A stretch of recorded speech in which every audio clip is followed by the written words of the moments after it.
buku Transhumanisme dan Gambar Allah.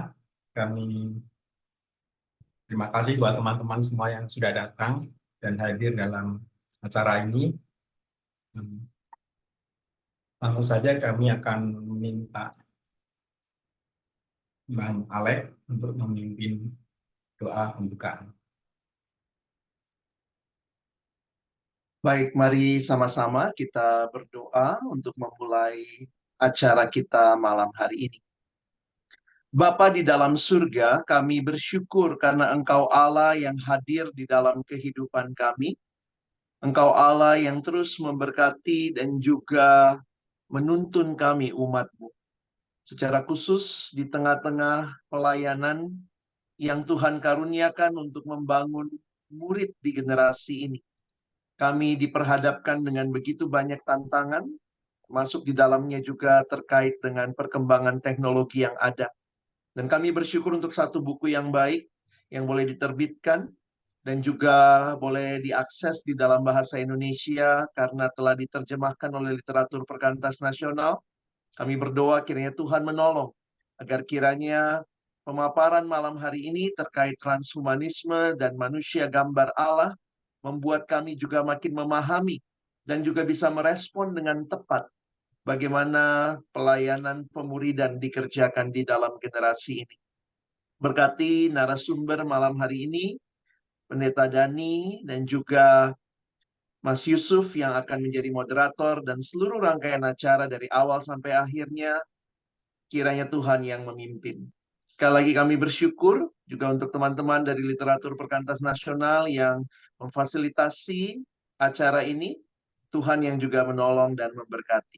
Kami menyerahkan di dalam nama Tuhan Yesus Kristus. Kami sudah berdoa, bersyukur, menyerahkan acara ini. Amin.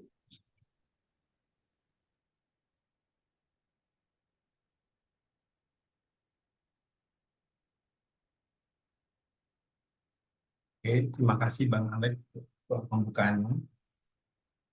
Kita akan mulai untuk acara malam hari ini. Shalom teman-teman semua. Semoga dalam keadaan sehat semua teman-teman di sini. Pada malam hari ini kita akan sama-sama belajar dan berdiskusi bersama buku Transhumanisme dan Gambar Allah. Nah, sebelumnya saya ingin mengucapkan syukur pada Tuhan Yesus yang sudah memberkati kita dapat mengadakan acara ini, buat mengizinkan nanti dapat berlangsung, dan terima kasih khususnya buat teman-teman yang tadi sudah hadir dan menyempatkan waktunya hadir di acara ini. Tentu saya tidak akan bicara mengenai konsep transhumanisme ini yang akan pasti dijelaskan oleh pakarnya nanti, oleh Bang Dani, Christopher sebagai narasumber, dan Mas Yusuf sebagai moderator yang mendampingi kita. Saya akan cerita sedikit tentang buku ini. Ya, kita waktu itu sudah menyiapkan buku ini dari awal waktu itu tahun 2023. Kita menyiapkan buku ini dari awal tahun 2023, dan dari proses penerjemahan sampai menjadi buku ini cukup panjang ya teman-teman. Tapi kami mengucap syukur dari proses yang cukup panjang itu dan membutuhkan upaya sangat keras, karena mungkin banyak konsep juga yang baru tentang teknologi dan tentang teologi. Itu sebanding dengan apa yang berkat yang bisa kita dapatkan dari buku ini. Yang berkat yang kita dapatkan yang juga mungkin bisa menjadi berkat buat teman-teman nanti adalah di saat kita menghadapi era teknologi yang sangat cepat ini, dan secara tidak sadar teknologi telah menyelinap dalam kehidupan kita sehari-hari, dan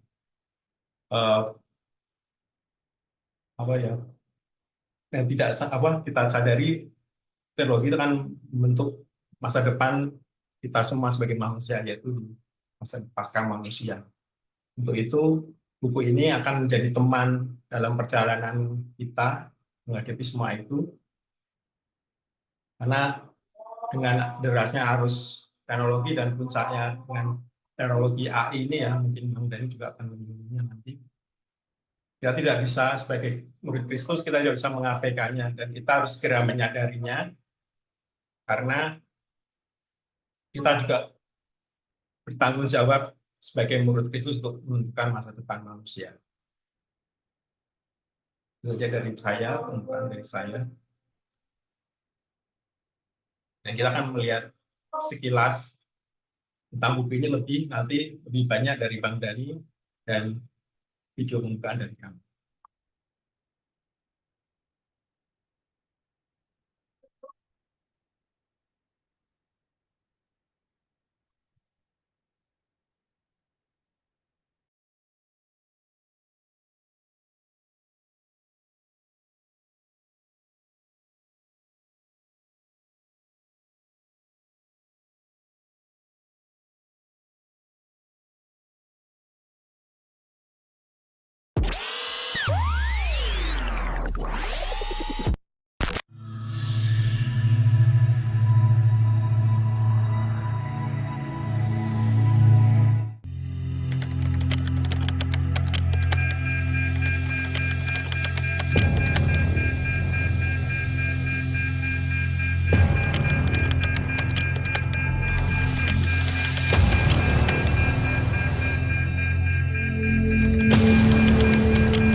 Silakan waktu Mas.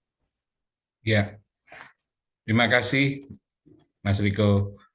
Selamat malam Bapak, Ibu, saudara-saudara yang dikasihi Tuhan, para pemikir dan para pembelajar yang sudah menyediakan waktu untuk bersama-sama kita mengikuti atau kita menikmati belajar bersama melalui acara launching buku Transhumanisme dan Gambar Allah yang diterbitkan oleh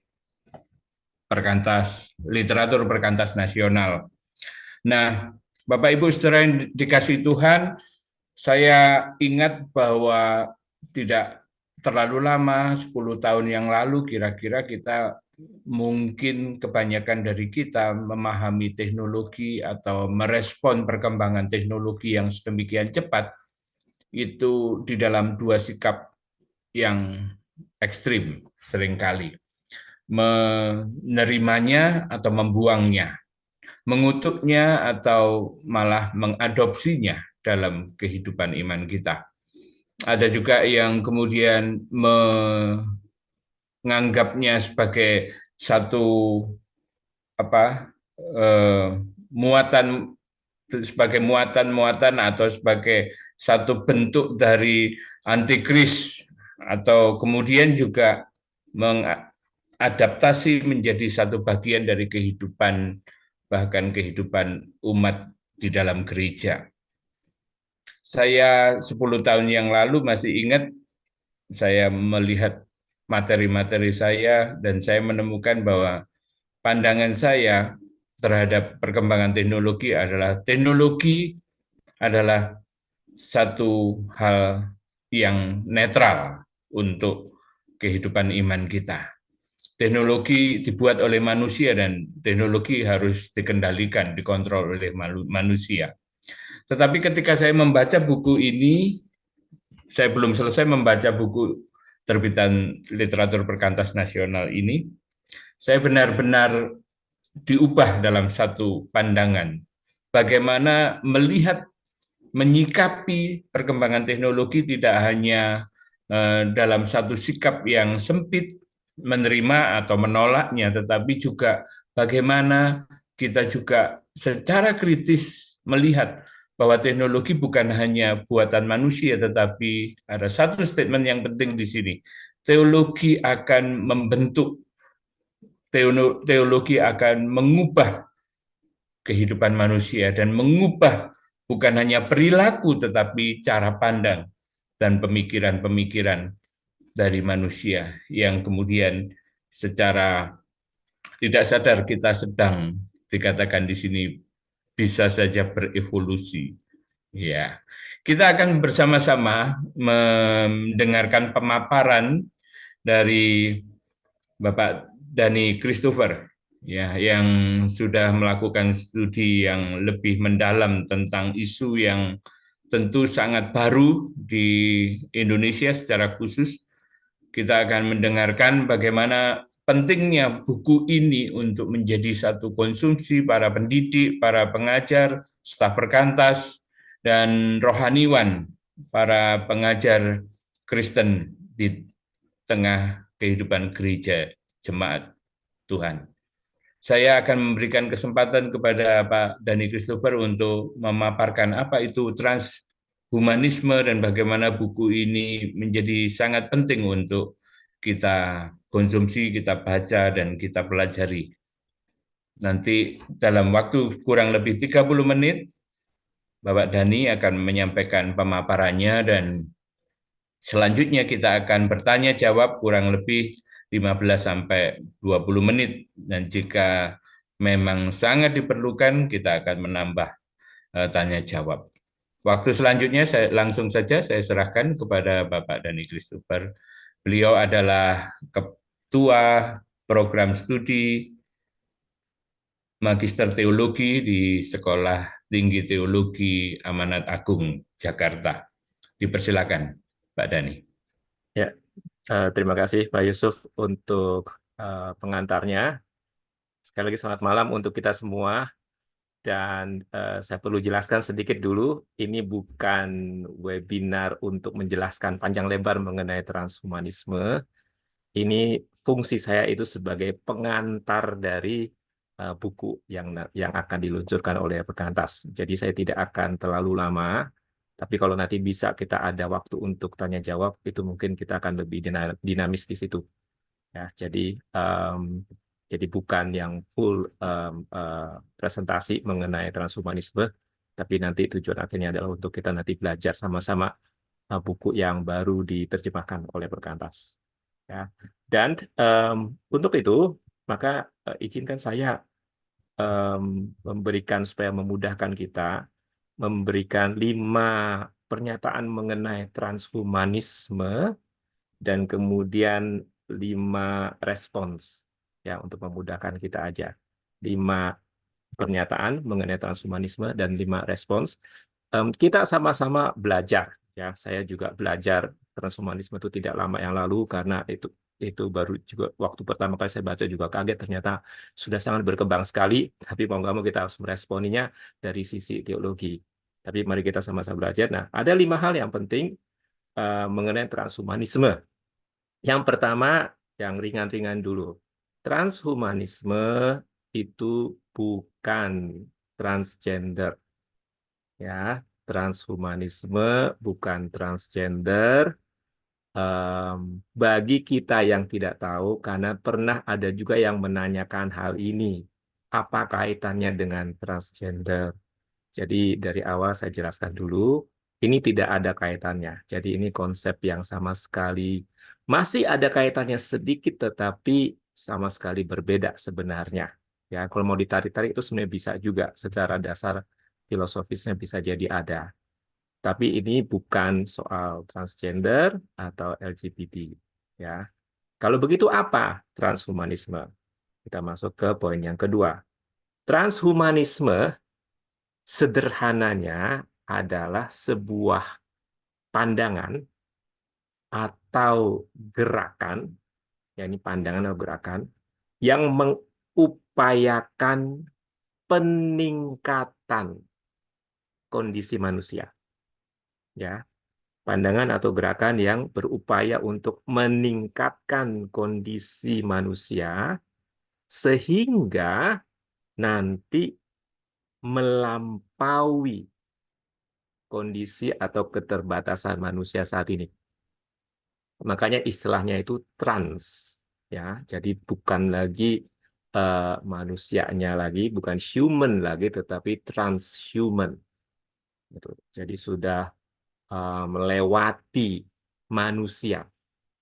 Jadi ini adalah pandangan atau gerakan yang berusaha gimana caranya supaya kita bisa melampaui kondisi manusia yang ada sekarang ini. Ya, jadi nantinya itu sudah tidak sama lagi seperti kondisi manusia yang ada sekarang. Jadi ini bukan cuma sekedar sebuah katakanlah gerakan biasa atau asumsi, tetapi ini memang pandangan dan gerakan berarti memang ada yang mengusahakan hal ini. Kalau misalnya Bapak, Ibu, atau rekan-rekan misalnya lihat cek di website itu banyak. Salah satu yang masih ada di dalam website itu misalnya Transhumanisme Plus, ya Transhumanisme Plus itu dia ada banyak menjelaskan mengenai apa itu transhumanisme dari secara pandang atau dari sisi pandang mereka, ya orang-orang yang berusaha menggerakkan perlu adanya transhumanisme ini. Jadi itu yang kedua, transhumanisme apa itu pandangan dan juga gerakan, karena nggak cuma konsepnya, tapi mereka juga mendorong supaya ada upaya untuk meningkatkan kondisi manusia, sehingga nanti melampaui manusia yang ada sekarang ini. Ya, manusia yang ada sekarang ini. Jadi kalau misalnya emang ada, emang bisa, itu diupayakan. Ya, kita akan lihat sebenarnya arahnya sudah ke sana. Oke, jadi itu yang kedua. Yang ketiga, karena ini ada suatu pandangan, maka sebenarnya ada latar belakang atau asumsi di belakangnya. Ya, tadi Pak Yusuf ada berbicara mengenai tadinya kita berpikir teknologi itu netral, tapi ternyata nggak sesederhana itu. Dan memang juga benar. Jadi waktu kita lihat ini, maka sebenarnya nggak sesederhana, oh cita-citanya baik ya. Nggak juga. Karena umumnya yang menjadi dasar atau latar belakang dari atau asumsi dari transhumanisme itu adalah konsep evolusi. Ya, jadi ini poin yang ketiga. Yang menjadi latar belakang transhumanisme itu sebenarnya ada konsep evolusi. Jadi bayangannya begini, manusia itu selalu berevolusi. Kan dari tadinya itu mungkin subhuman gitu menjadi human. Jadi mereka bilang, maka itu inevitably ya. Jadi mau nggak mau itu pasti akan berevolusi lagi. Kita akan berubah lagi menjadi yang lebih tinggi, yang lebih baik. Tadinya kan manusia, subhuman gitu ya. Kemudian meningkat, jadilah manusia yang bisa berpikir. Nanti katanya pasti akan maju lagi. Itu pasti akan naik lagi. Jadi itu juga menjadi dasar kenapa dipikir, ya nggak salah. Memang dari sononya begitu. Memang akan ada perubahan. Cuman yang kita lakukan hanyalah mempercepat evolusi itu. Ya, evolusi ada, yang kita lakukan hanya mempercepat evolusi itu. Jadi itu sebenarnya yang ada di belakang asumsi atau pandangan atau gerakan transhumanisme ini. Ya, untuk mempercepat supaya manusia menjadi lebih unggul, menjadi spesies yang nantinya lebih unggul lagi, dan bahkan manusia yang lebih baik dibandingkan kita sekarang. Oke. Kalau misalnya kita lihat buku-buku, beberapa buku atau bahkan pernyataan dari mereka, maka itu kelihatan jelas apa yang mereka mau kejar. Ya, mereka mau mengusahakan sebenarnya menghapus segala yang dianggap sebagai kelemahan manusia. Misalnya, kalau misalnya kita cari ada yang namanya transhumanisme manifesto. Jadi kayak pernyataan mereka mengenai gerakan transhumanisme itu. Salah satu bagian yang mereka mau sampaikan adalah aging is a disease. Penuaan itu adalah sebuah penyakit. Ya, bagi mereka itu bukan sesuatu yang tanda kutip natural, tetapi bagi mereka itu adalah sesuatu yang penyakit. Jadi harus diobati. Dan kalau diobati berarti bisa di-stop. Penuaan itu adalah penyakit. Jadi harus dicari obatnya. Dan kalau misalnya itu berhasil diketemu obatnya, berarti itu bisa di-stop. Ya, itu salah satu pernyataannya. Aging is a disease. Jadi itu bukan sesuatu yang natural. Oke. Kemudian contoh yang lain lagi yang dikatakan. Kalau misalnya kita pernah baca, ada satu buku yang cukup terkenal, Homo Deus, itu karangan Yuval Harari, itu sudah diterjemahkan dalam bahasa Indonesia. Ya, itu sangat populer sekali. Dan di salah satu bagian, dia juga ada ngomong seperti ini. Kematian itu sebenarnya bisa disetarakan dengan technical glitch. Ya, glitch itu kayak kalau misalnya di dalam teknologi itu kalau misalnya ada semacam apa ya kegagalan gitu ya, atau kesalahan.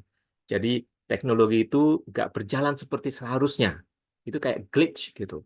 Kayak misalnya kok TV kita tuh kayak tiba-tiba goyang itunya medianya atau layarnya dalamnya tuh hilang terus muncul lagi. Itu glitch. Gitu. Nah, dia berkata bahwa kematian itu adalah technical glitch atau technical problem. Maksudnya apa? Berarti itu harus dibereskan. Jadi cara berpikirnya sederhana gitu.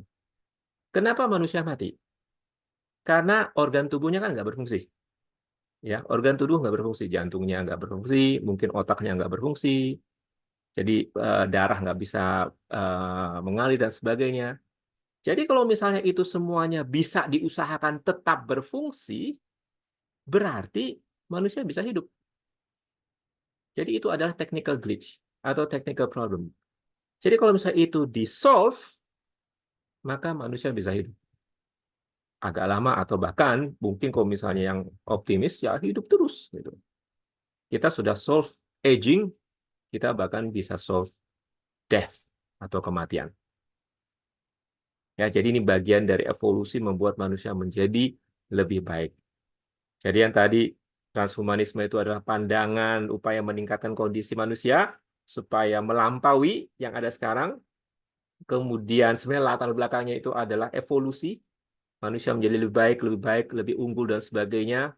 Semua yang namanya kelemahan itu harus diselesaikan atau harus dihapus, termasuk aging, penuaan, dan bahkan kematian. Ya, jadi tadi yang evolusi, yang ketiga, sekarang yang keempat. Caranya bagaimana? Tools-nya itu apa?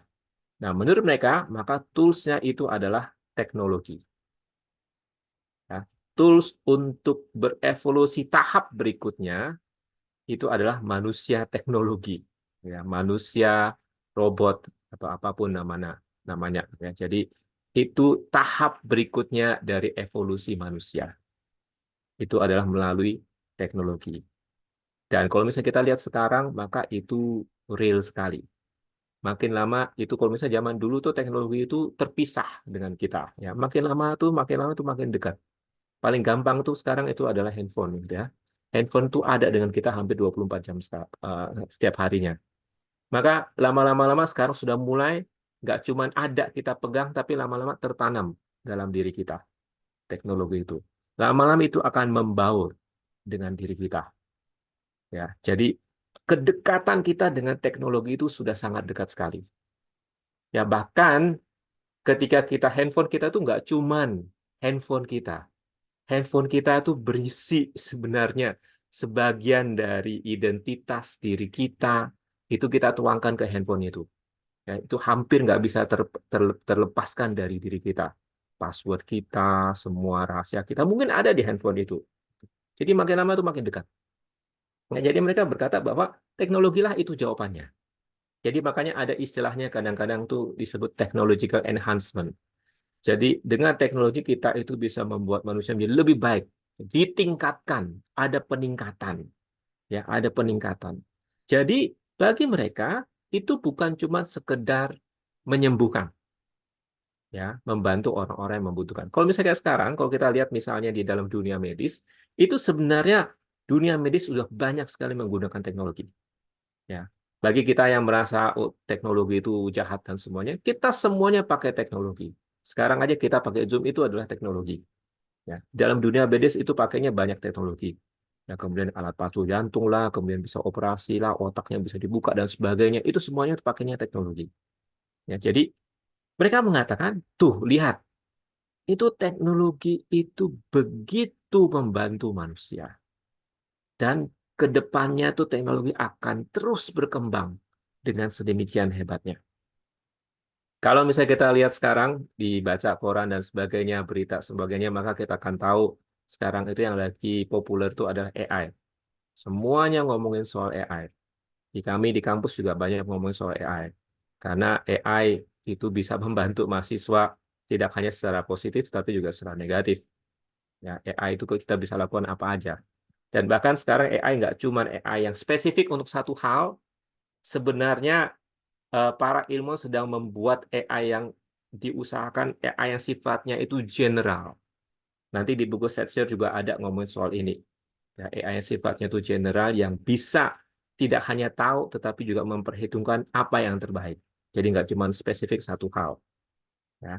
Jadi itu yang mereka pakai. Mereka pakai teknologi dan meyakini teknologi yang akan membawa manusia untuk mencapai tahap berikutnya. Ya, kemudian kalau misalnya kita tanya, ujungnya itu apa? Ujungnya itu apa? Maka poin yang kelima, di dalam gerakan transhumanisme, ujungnya itu adalah istilah yang disebut sebagai post-human, pasca manusia. Jadi sampai ke satu titik yang sangat unggul, tetapi sudah bukan manusia lagi. Mereka pakai istilahnya itu post-human. Ya, jadi mereka berkata bahwa semua kelemahan manusia ini harus dilepaskan, kemudian kita harus ditingkatkan, maka nanti akan sampai ke satu titik itu bisa jadi itu bukan manusia lagi. Itu namanya udah masa post-human. Ya, jadi mereka meyakini bahwa ini akan terjadi. Emang ada caranya atau usaha ke sana? Sudah ada. Jadi kalau misalnya kita lihat sekarang, AI itu salah satunya. Ya, AI membantu kita, AI memudahkan kita. Jadi kita begitu tergantung dengan AI yang di luar sana. Suatu saat nanti AI akan melebur dengan kita. Itu bisa jadi. Kalau misalnya kita tahu ada yang namanya Neuralink, itu dari eh, perusahaan yang sama yang membuat Tesla, itu Elon Musk punya. Ya, dia sudah tanam chip gitu untuk membantu orang-orang yang punya masalah di dalam tubuhnya. Di chips ini bantu mungkin otaknya gitu ya untuk berfungsi. Dan itu chipsnya itu nggak perlu pakai kabel segala, pakainya itu wireless.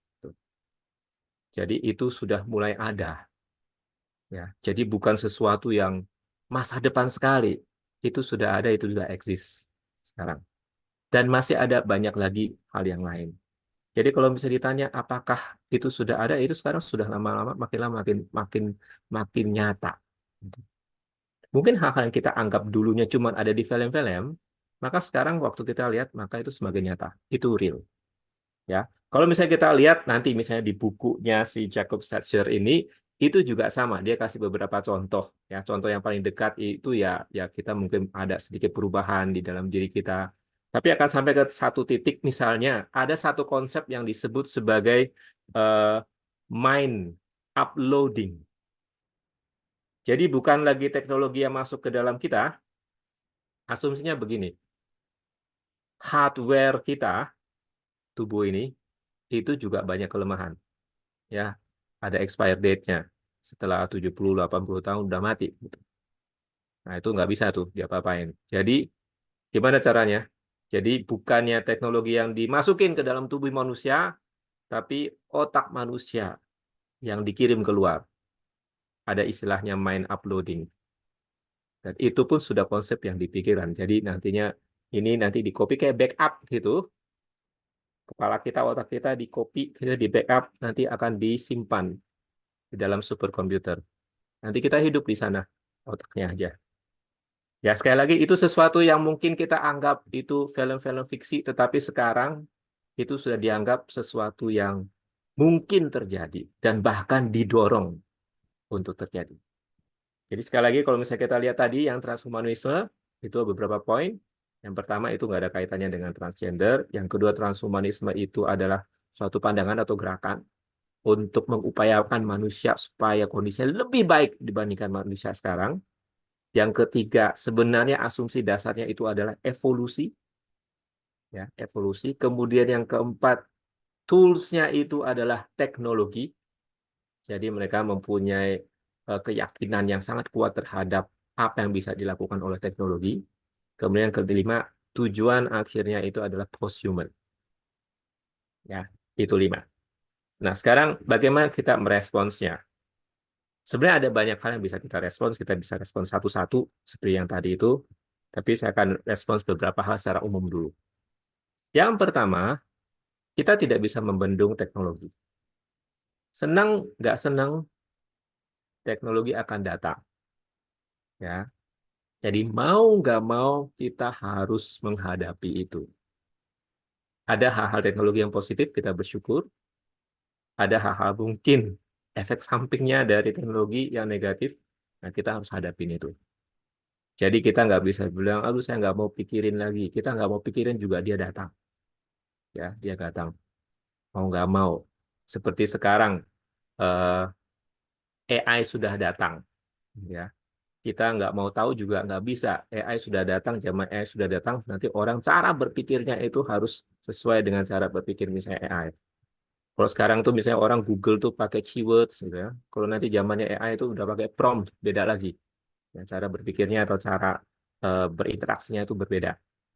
Oke, itu yang pertama. Yang kedua, seperti tadi yang Pak Yusuf sudah pernah bilang, sebenarnya semua perkembangan teknologi itu tidak benar-benar netral juga. Seringkali ada dasar filosofi di belakangnya. Ya, seringkali ada dasar filosofinya. Makanya seperti transhumanisme, itu dasar filosofinya adalah evolusi. Manusia harus menjadi lebih baik, manusia ingin menjadi lebih baik, dan itu bisa dicapai akhirnya menjadi posthuman melalui teknologi. Nah, jadi evolusi itu, transhumanisme itu cuma bilang bahwa kita cuma mempercepat. Karena cepat atau lambat manusia pasti berevolusi. Oke, jadi tidak ada yang netral, kita harus hati-hati. Makanya respons yang ketiga adalah kita mau nggak mau harus berpikir kritis. Menjadi orang-orang Kristen yang kritis. Makanya kalau misalnya kita yang di perkantas, pelayanan mahasiswa-siswa alumni, itu memang diajarkan nggak cuma asal terima, kita harus berpikir kritis merespons yang ada. Ya, jadi itu penting. Nggak cuma asal tolak mentah-mentah atau asal terima mentah-mentah. Kemudian yang keempat, maka kita harus lihat bagaimana caranya merespons. Ada banyak cara. Yang paling sederhana adalah kita coba lihat bandingkan itu dengan doktrin dasar kekristenan. Misalnya bandingkanlah dengan doktrin manusia. Buku Jacob Setzer itu dia bandingkan dengan image of God. Ya, itu kita bisa bandingkan dan lihat apakah ada kecocokan, apakah ada perbedaan. Bisa juga ada yang sering kali membandingkan transhumanisme dengan eskatologi. Itu bisa. Sebelumnya acara lainnya adalah seperti yang saya lakukan, penelitian saya itu saya bandingkan itu dengan pneumatologi. Itu juga bisa. Dan di sanalah kita akan lihat ada kemiripan, tapi kemudian ada perbedaan. Dan itu akan membantu kita untuk tahu bagaimana seharusnya saya berespons. Ya, bagaimana seharusnya saya berespons. Oke. Jadi tadi yang pertama, teknologi pasti akan datang, itu cepat atau lambat, kita nggak bisa tolak, kita harus hadapi. Dan yang kedua, kita harus sadar bahwa di balik itu biasanya ada asumsinya. Nah, kita harus ngerti asumsinya itu apa. Ya, tidak ada yang benar-benar netral juga. Dasar filosofinya itu apa. Kemudian yang ketiga itu kita harus respons kritis. Kalau sudah tahu, maka kita harus respons kritis sebagai orang Kristen. Nah, kemudian cara respon kritisnya itu gimana? paling sederhana lah bandingkan dengan doktrin-doktrin dasar itu. Itu akan membantu kita minimal untuk base-nya. Nah, yang terakhir paling penting bagaimana meresponsnya, yaitu membeli buku ini. Ya, jadi buku ini nggak kelihatan, maaf. Mungkin saya harus background-nya saya hilangin dulu. Sebentar. Ya, jadi buku ini itu buku yang jarang-jarang ada. Kenapa? Karena buku ini menjelaskan sebenarnya untuk kaum awam mengenai apa itu transhumanisme, dan kemudian dia memberikan respons dari sisi Kristen. Secara khusus memang dia bandingkan dengan transhumanisme dan gambar Allah. Tapi nggak cuma itu. Karena nanti kalau kita baca, dia akan kaitkan itu dengan apa yang bagaimana kita sebagai murid Tuhan, respons dengan benar. Kita ngikut siapa? Apakah kita menjadi murid teknologi ini, atau kita adalah murid Tuhan? Jadi responsnya itu harusnya sesuai. Ya, jadi kalau misalnya kita mau belajar, saya memang rekomendasi baca buku ini. Buku ini nggak gampang, karena akan ketemu banyak istilah yang sangat baru sekali. Tetapi kalau misalnya kita baca pelan-pelan, dan kemudian kita diskusikan, itu akan membantu kita ngerti. Ya, ada dua hal minimal. Kita ngerti transhumanisme itu apa, dan kita ngerti bagaimana caranya meresponi transhumanisme itu. Jadi saya sangat anjurkan kita untuk berpikir, untuk membelinya. Kenapa saya anjurkan kita? Karena nggak semua orang suka baca. Satu, ya saya masih percaya teman-temannya di Perkantas itu suka baca. Kalau nggak mungkin terbitin buku terus. Kemudian yang kedua, nggak semua orang itu punya kapasitas untuk baca. Apalagi buku yang sifatnya berat-berat seperti ini. Ya, kalau misalnya buku seperti ini diberikan kepada jemaat di gereja, itu nggak akan banyak yang mau baca dan tertarik untuk baca. Tetapi kita yang diberi kesempatan dan anugerah untuk punya untuk banyak belajar, banyak memikir mengenai teologi dan sebagainya. Maka ini nggak cuman anugerah tetapi juga tanggung jawab kita. Oke. Jadi setelah ini berbondong-bondong, nggak cuman pinjem bukunya ya, beli bukunya. Beli bukunya, baca. Saran saya nggak cuman baca sendiri. Kalau baca sendiri mungkin kita nggak tahu, diskusikan. Itu akan sangat menolong sekali. Oke, itu saja dari saya. Terima kasih, saya kembalikan ke Pak Yusuf.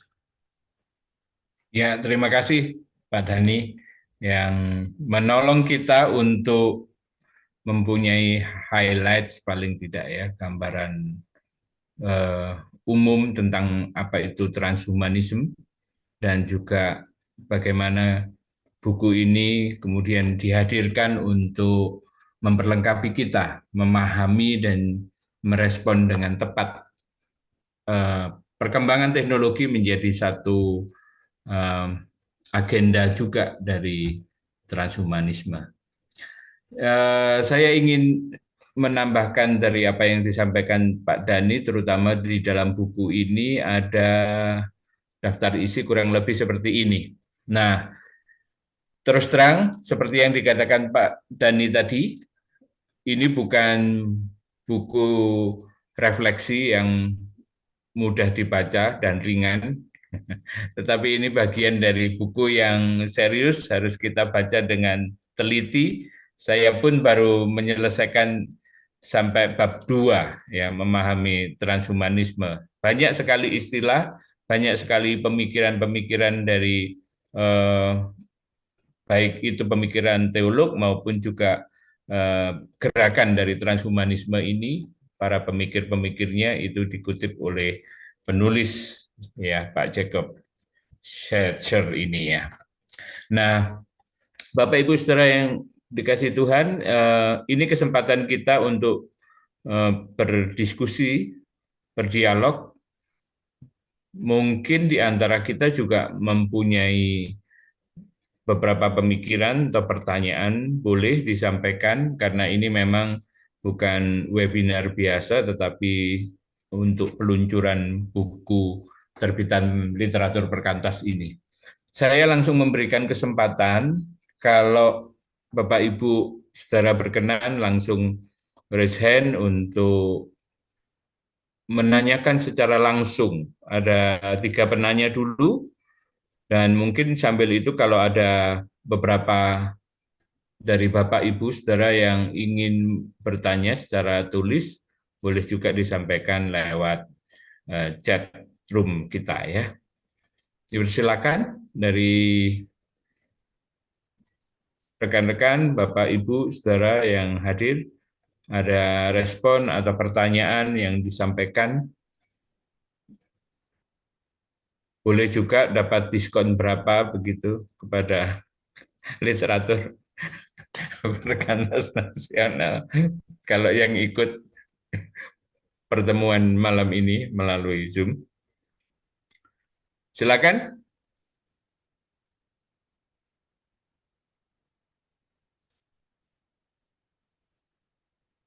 Ini saya mengatakan rekan-rekan staf Perkantas harus baca buku ini. Ya, saya mulai dari rekan-rekan kantor di Perkantas Jember. Saya katakan harus membaca buku ini supaya juga menolong adik-adik mahasiswa, siswa ke depan di dalam tantangan perkembangan teknologi yang ada. Silakan, ada pertanyaan? Kalau belum ada Pak Yusuf, apakah bisa saya? Oh, langsung, silakan. Langsung suaranya jelas, Pak. Silakan, Kak Anton. Ya, selamat sore Pak Dani, saya Anton, saya ya anak buahnya Pak Yusuf lah, kalau mau dibilang begitu. Ya. Ini Pak, tadi ada satu hal memang saya perhatikan tentang tentang teknologi. Tadi ada satu kalimatnya Pak Dani katakan bahwa dia tidak bisa dibendung. Saya dulu lama bergumul tentang bagian ini Pak. Apakah ini bisa benar-benar kita benar-benar bisa lawan dengan tidak memakainya, gitu. Tetapi itu sesuatu keniscayaan memang yang Pak Dani katakan. Tetapi saya lihat walaupun tadi saya buka-buka lagi data di Google ya Pak ya, ternyata anak-anaknya para pendiri Google dan sebagainya itu di data tahun 2014 sih Pak, saya baca artikel-artikel itu. Lah memang mereka mencoba untuk membawa anak-anaknya itu memang tidak bersentuhan sama sekali dengan mungkin itu di pendidikan, kita tidak tahu juga di rumah, tetapi waktu di pendidikan itu mereka benar-benar mengembalikan ke alam. Nah, apakah memang itu karena hanya informasi yang di dalam level mungkin karena mereka masih anak-anak maka benar-benar dijauhkan dari situ atau mau seperti apa Pak ya? Karena kalau buku siapa itu McLuhan di dalam buku Understanding Media dia katakan bahwa media itu bukan saja kita baca tetapi dia sedang membentuk kembali pikiran-pikiran kita ya.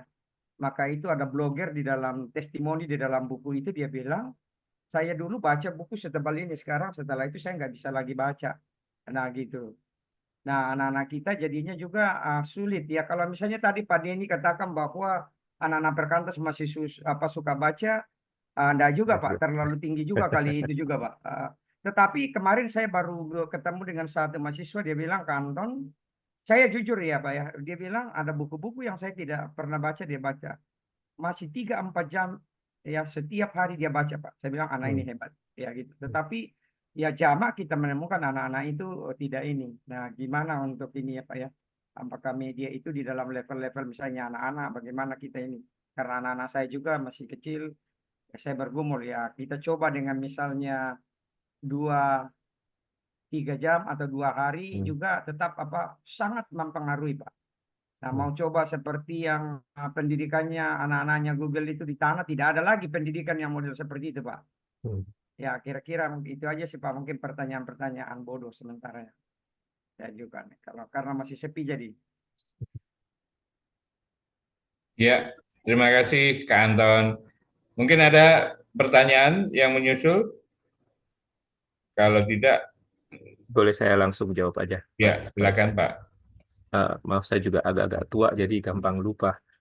Oke, yang tadi Pak Anton bilang ya, itu benar. Dalam artian begini, waktu saya katakan bahwa itu teknologi nggak bisa dibendung, Itu fakta. Ya, teknologi tidak bisa dibendung. Tetapi yang bisa kita lakukan adalah bagaimana kita meresponsnya. Joseph Setzer pun sebenarnya di dalam bukunya dia juga kasih usulan. Ya, di bagian akhir dia ada kasih usulan yang sebenarnya agak-agak mirip.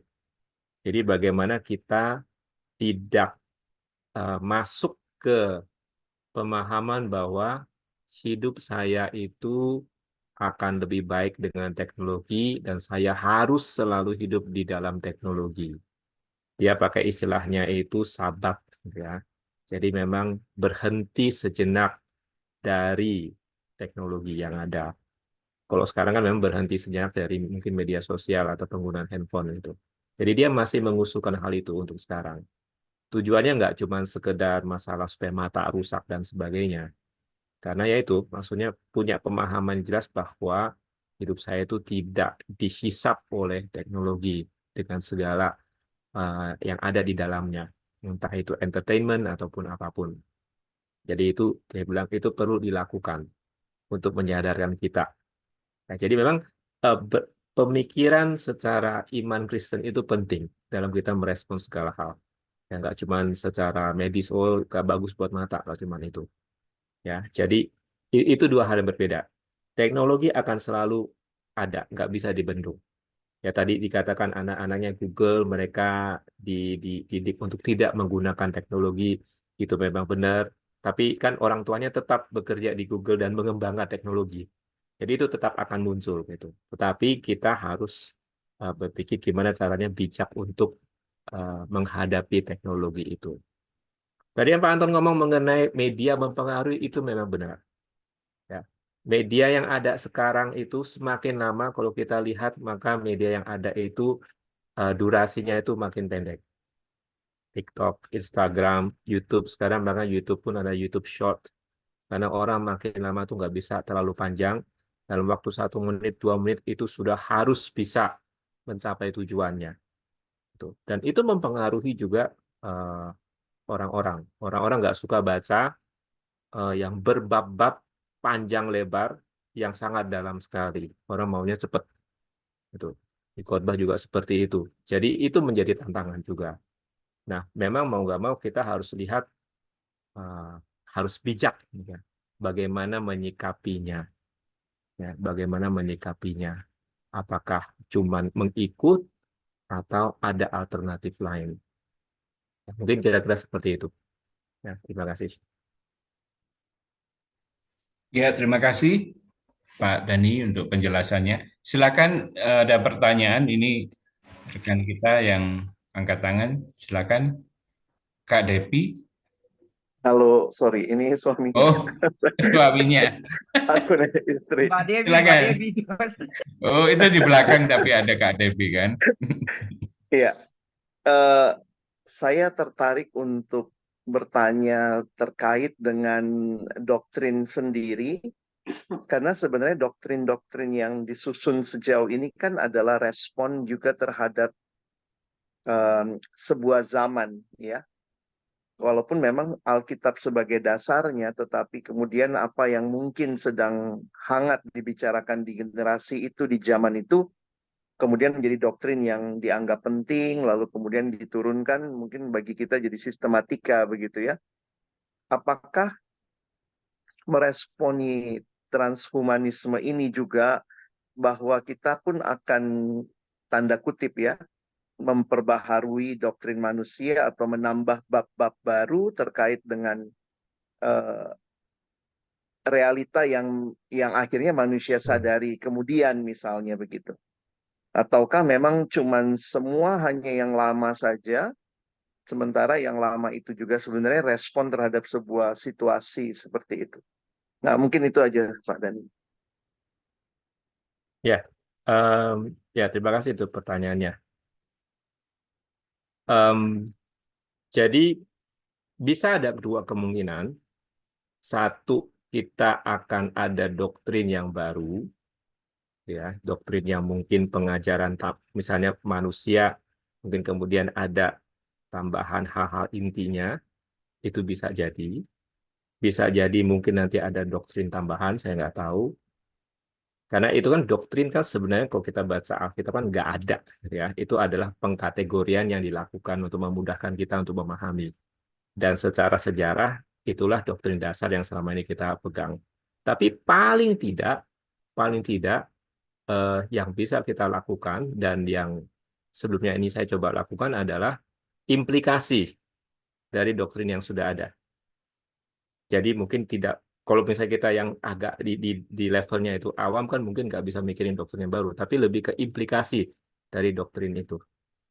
Jadi misalnya saya kasih contoh yang kemarin saya pikirkan itu adalah menggumuli mengenai doktrin Roh Kudus, pneumatologi.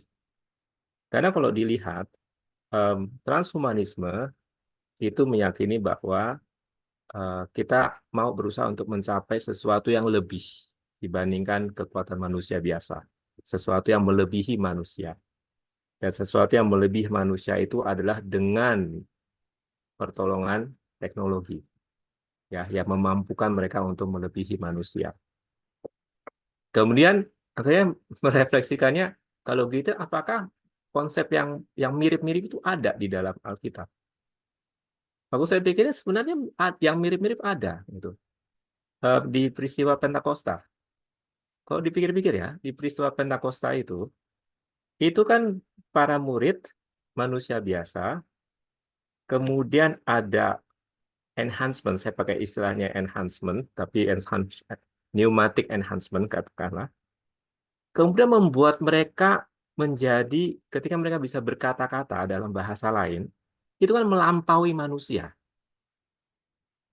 Ketika mereka kemudian bisa melakukan mukjizat, itu kan melampaui manusia, katakanlah. Itu. Jadi kalau misalnya mau kita lihat, itu sebenarnya agak berbanding dengan apa yang diimpikan oleh transhumanisme. Tapi bedanya adalah transhumanisme melihatnya adalah melampauinya itu adalah dengan kekuatan teknologi. Dengan tujuan mereka, katakanlah. Di dalam kekristenan, itu sejak dulu udah ada untuk seluruh manusia itu adalah dengan kuasa Roh Kudus yang bisa mengangkat manusia, katakanlah tanda kutip, melebihi kemampuan manusia yang biasa, entah itu dengan karunia rohaninya, dengan kuasa dan pelayanan dan sebagainya. Tentu dengan tujuan yang juga berbeda. Jadi itu bisa dilihat sebagai implikasi. Ya, itu akan jadi ketika kita lihat konteks yang baru, kadang-kadang kita pakai doktrin yang lama sebenarnya nggak berubah gitu ya.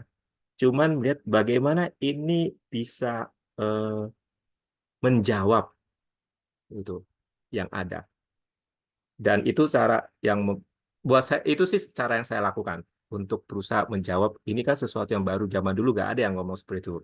Terus pikir, ya lihat aja, ada nggak kemiripannya di Alkitab? Ada loh sebenarnya. Ini bukan sesuatu yang baru, gitu. Cuma memang beda.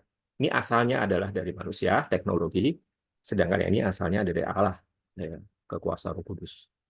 Ya, itu contohnya. Ya, Oke, terima kasih. sama-sama. Ya, terima kasih Bang Alex.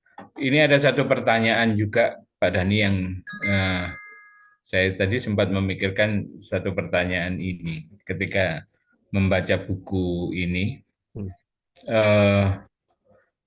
Yang saya pahami, dan ini pertanyaan juga dari Reza Mubarak Pasaribu ya, yang disampaikan secara tertulis, apakah transhumanisme ini menjadi relevan untuk Indonesia dengan sebenarnya tingkat perkembangan teknologi?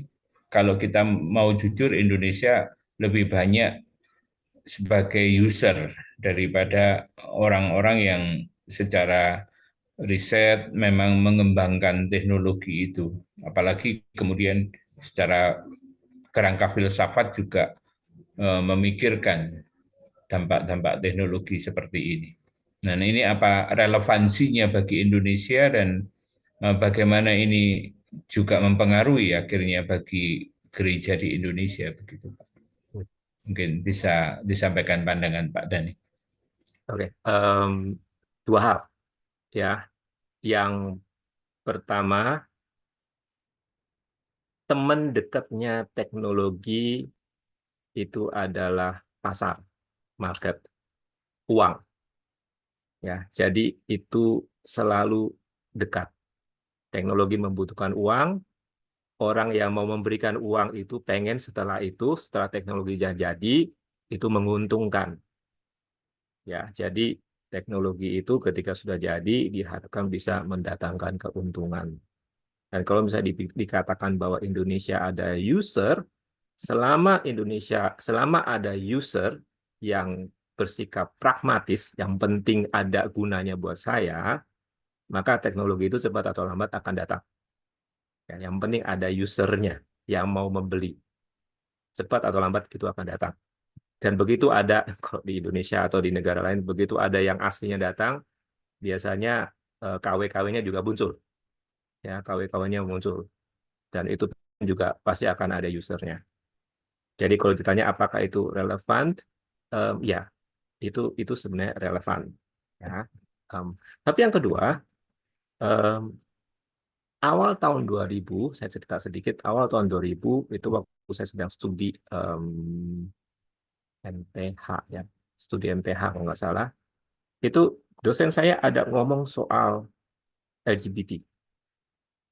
Kemudian ngomongin panjang lebar, diskusiin mengenai LGBT. Kemudian saya berpikir gitu ya, di Indonesia nggak ada isu seperti itu. Itu isu di Amerika. Ngapain dipikirin? Kemudian dia ngomong begini, harus dipikirin karena apa? Cepat atau lambat itu akan masuk. Jadi jangan sampai tunggu sudah masuk baru kita kelabakan. Respons kita seperti apa? Justru kita sudah lihat ya di Amerika seperti itu. Nah, kita udah siap-siap nih dari sekarang mesti ngapain. Dan memang benar. Ya, 20 tahun kemudian semakin marak di Indonesia. Kalau misalnya kita tanya ke anak-anak remaja, anak pemuda misalnya di gereja saya, mereka bilang fine. Itu fine. Ya, kalau misalnya orang mau itu fine. Jadi sudah dianggap sesuatu yang lumrah. Nah, sama juga mungkin saja yang teknologi yang sangat tinggi itu, yang transhumanisme itu, mungkin belum benar-benar nyampe ke Indonesia. Tapi cepat atau lambat pasti sampai. Cepat atau lambat pasti sampai. Jadi kita harus bisa antisipasi. Jadi jangan sampai udah tiba-tiba nyampe terus kita kelabakan semuanya. Nah, justru mumpung lagi ada waktu, kita bisa pendem mikirin, baca bukunya pelan-pelan. Paling tidak kita ada framework yang bisa membantu kita. Waktu dia datang, kita udah siap. Ya, kira-kira seperti itu. Ya, terima kasih Pak Dhani. Saya ingin konfirmasi terlebih dahulu kepada rekan-rekan tim Litanas. Bang Riko, Mas Riko gimana ini? Ada setidaknya 4 pertanyaan tertulis, sedangkan waktu kita sudah pukul 8:05. Apakah masih ada waktu atau toleransi waktu? Iya, Mas Yusuf mungkin masih ada 1 kali ya. Oke. Ya, tapi nanti kalau yang lain bisa kita balas nanti lewat Bang Dhani bisa kita sampaikan. Oke. Saya ingin menyampaikan satu respon dari Pak Askar Pasang dan satu pertanyaan ya. Mohon maaf kalau mungkin saya harus memilih untuk pertanyaannya. Jadi satu respon ini saya bacakan, tapi ada di chat, mungkin Bapak Ibu Saudara bisa membaca juga. Terima kasih Pak Dhani untuk presensinya yang sangat jelas untuk memahami buku-buku seperti ini. Tanggapan saya yang pertama, Roma 12 ayat 2, Efesus 4 ayat 16, bukankah kita ditransformasi Allah terus-menerus dan makin bertumbuh serupa Kristus? Yang kedua, jalan keluar ke depan, perkuat pemahaman Christian mind atau Christian worldview, untuk memahami dan menjawab gerakan baru termasuk optimalkan teknologi untuk enhance kehidupan, kualitas hidup manusia. Nanti boleh direspon Pak, tapi ini saya harus pilih satu pertanyaan lagi. Ini dari rekan saya Pak Hartawan. Ya. Ini satu kelas dengan saya Pak di saat Tindakan enhancement menjadi penolong bagi kaum disabilitas seperti yang dilakukan perusahaan Neuralink. Namun juga sering dipakai untuk tindakan operasi plastik maksudnya ya. Seleksi gender dan kesehatan bagi anak agar mendapat keturunan yang baik. Hal-hal seperti ini merupakan bentuk aplikasi penerapan yang dikejar oleh transhumanisme maksudnya. Bagaimana kita menanggapi hal-hal ini secara etika? Ini jadi satu perkuliahan nanti Pak Arif.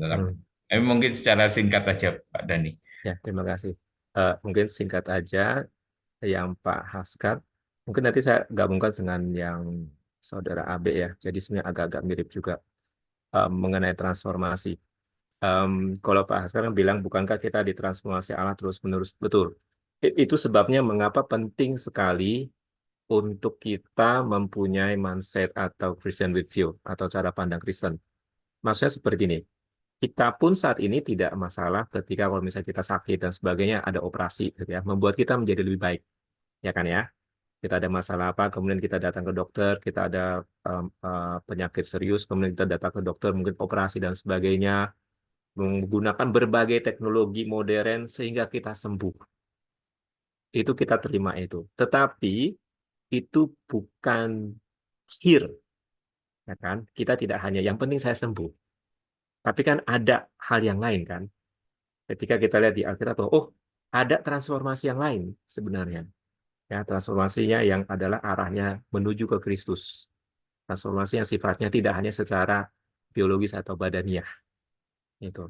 Ya, saya sambungkan sedikit dengan yang tadi Abe ada ngomong mengenai. Tapi kan bukankah manusia itu pengen untuk enhancement dan sebagainya? Apakah itu salah? Gitu. Nah, justru itu perlu pemikiran yang kritis itu. Kadang-kadang kita juga salah berpikir. Misalnya, apakah kematian itu natural? Apakah mati itu natural? Kadang-kadang kita tanpa sadar kita berpikir ya wajar semua orang pasti mati. Ya kan? Maka kita melihat oh transhumanisme salah itu, mereka mau menafikan atau meniadakan kematian. Tapi kalau kita lihat di dalam Alkitab, sebenarnya kematian itu nggak natural. Waktu penciptaan awal itu tidak berbicara mengenai kematian. Kematian itu disebutkan setelah kejatuhan manusia dalam dosa. Kejadian 3. Kejatuhan manusia dalam dosa dan dengan segala efeknya atau kutuk yang Tuhan berikan. Ya, jadi kalau dipikir-pikir, kita harus agak kritis juga untuk melihat bahwa memang benar katakan kematian itu bukan harusnya akhir normal dari manusia. Kalau misalnya manusia itu di dalam Tuhan harusnya nggak ada penderitaan dan teman-temannya itu. Cuman memang bedanya adalah bagi mereka jawabannya ada di teknologi. Bagi kita jawabannya ada di dalam Kristus. Nah, itu yang penting. Ya, itu yang penting. Mereka maunya mencapai apa? Hidup kekal melalui teknologi. Kita hidup kekal di dalam Kristus. Gitu. Jadi yang tadi Pak Haskar bilang itu memang benar. Jadi tidak berhenti di teknologi saja, itu ada yang namanya transformasi di dalam Kristus dan semakin serupa Kristus. Ya, jadi perlu berview seperti itu. Untuk Pak Hartawan, bagaimana kita menanggapi hal ini secara etika dan iman Kristen? Nah, memang justru itu yang harus kita kembangkan, pola berpikir yang Kristen ini. Ya, jadi kalau misalnya kita ngomong ini etika panjang lebar, seperti Pak Yusuf tadi bilang, itu pasti mungkin 1 semester lagi. Ya, 1 semester lagi. Tapi sekali lagi kita harus cari tahu kenapa mereka punya pemikiran arahnya ke sana. Dasarnya apa? Apakah mereka maunya adalah seleksi? Saya cuma mau yang baik-baik saja, kan? Misalnya seleksi gender. Kalau misalnya anaknya sepertinya agak cacat, ya sudah gugurkan saja dan sebagainya. Saya mau menjadi lebih baik. Itu dasarnya itu apa? Asumsi dasarnya. Mungkin misalnya satu asumsi dasarnya adalah saya yang mengontrol siapa yang berhak hidup, siapa yang berhak mati. Itu. Saya tidak mau yang buruk-buruk. Saya cuma mau yang baik atau yang unggul. Itu kan asumsi di belakangnya. Ya, mungkin juga dokter akan berpikir janganlah ini digugurkan saja karena akan memberatkan. Tapi toh kita lihat misalnya ada orang-orang yang juga kesaksian bahwa yang menerima bahwa ini adalah pemberian dari Tuhan, ya apapun kondisinya saya terima sebagai pemberian dari Tuhan. Jadi itu kita harus punya cara berpikir yang Kristen yang benar seperti itu supaya kita bisa merespons. Jadi kalau ditanya apakah secara etika itu benar, ya kalau tujuannya adalah saya mengontrol, dan Jacob Setzer itu banyak berbicara mengenai hati-hati dengan asumsi bahwa kita mengontrol, maka itu pasti salah. Ya, kita sudah menghilangkan, katakanlah, posisi Allah. Sepertinya itu sudah tidak ada kaitannya lagi dengan kehidupan kita, termasuk menentukan misalnya nasib hidup keturunan kita atau menentukan kita itu harus menjadi seperti apa. Ya, saya berhenti sampai di situ saja. Ya, terima kasih. Terima kasih Pak Dhani untuk semua respon dari pertanyaan-pertanyaan dan juga respon dari Bapak Ibu, Saudara yang sudah menyediakan waktu untuk bergabung dalam perjumpaan Zoom launching buku Transhumanisme dan Gambar Allah yang diterbitkan oleh Literatur Perkantas Nasional. Saya tidak menyimpulkan, karena kesimpulan terbaik untuk sebuah launching buku adalah mari kita bersama-sama menikmati buku yang diterbitkan dalam bahasa Indonesia ini yang sudah diterbitkan Litanas Perkantas. Jadi kita akan belajar bersama-sama dari buku ini, dan saya meng-highlight tadi apa yang disampaikan oleh Pak Dhani, bahwa kita tidak bisa menghindar perkembangan teknologi, cepat atau lambat kita akan menghadapi, generasi penerus gereja juga akan menghadapi, dan sebagai pemimpin gereja, sebagai staf perkantas, pembina rohani bagi generasi muda, generasi penerus gereja ke depan, kita mempunyai tanggung jawab untuk menolong generasi muda juga untuk merespon perkembangan teknologi dan isme-isme di balik perkembangan teknologi itu. Baik, kita akan bersama-sama mengakhiri pertemuan webinar ini di dalam doa, tetapi sebelumnya kita akan berfoto bersama, kemudian baru ditutup doa, tapi sebelum doa akan ada pengumuman dari rekan-rekan Litanas. Kita berfoto bersama, siapa yang bisa memandu, mengarahkan? Dari tim Litanas, silakan.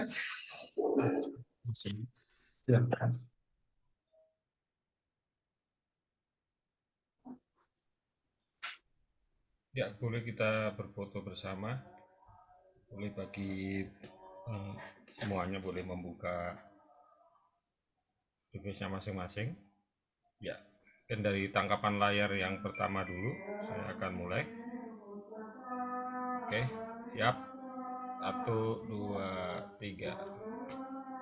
Oke, layar yang kedua. 1, 2, 3. Oke, terima kasih. Baik, terima kasih. Ada pengumuman yang ingin disampaikan dari tim Litanas mengenai buku ini? Silakan.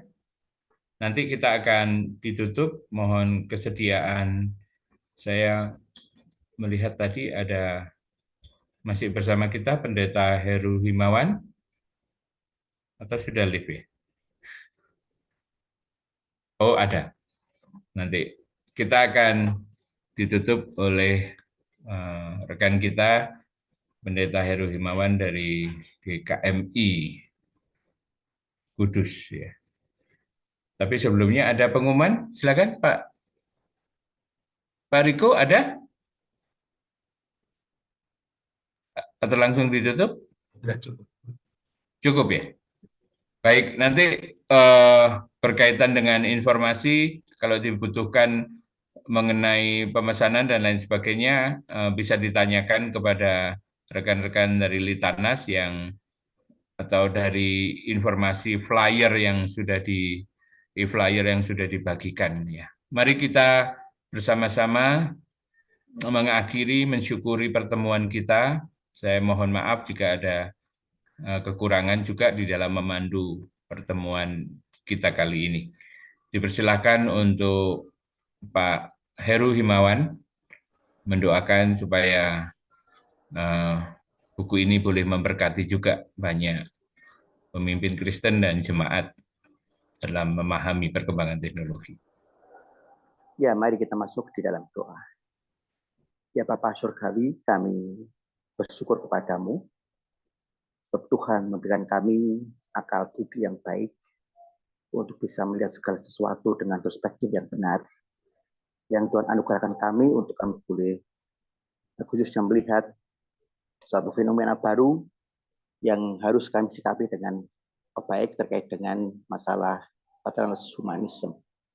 Kami bersyukur kepadamu untuk webinar saat ini yang boleh memberikan kepada kami pemahaman-pemahaman yang baru, hal yang harus kami sikapi terkait dengan masalah transhumanisme, agar kami dapat menghayati, mensikapi, menghidupi dengan benar, dengan hikmat Roh Kudus, dan juga dapat mengajar umat yang kami layani, baik di lingkup perkantas maupun di lingkup gereja Tuhan, agar mereka dapat mensikapi semua perkembangan yang ada dengan baik dan hanya bagi kemuliaan nama Tuhan.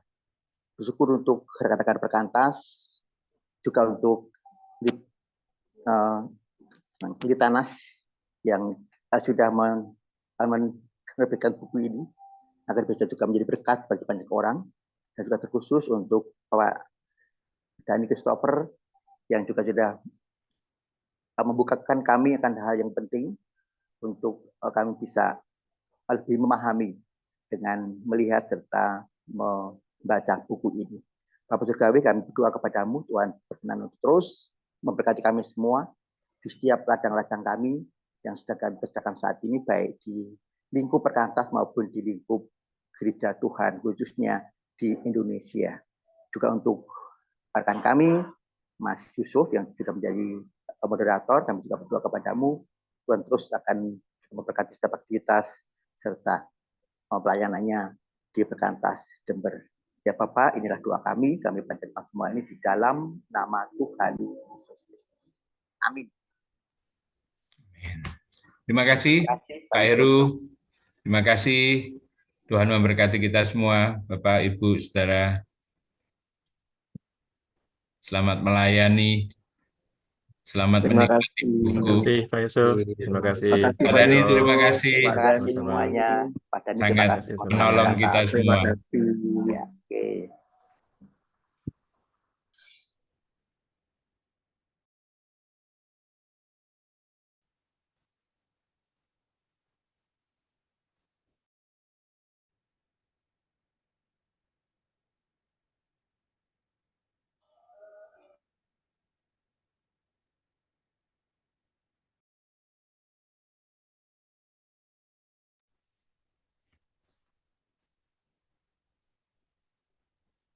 Oke, Mas Riko.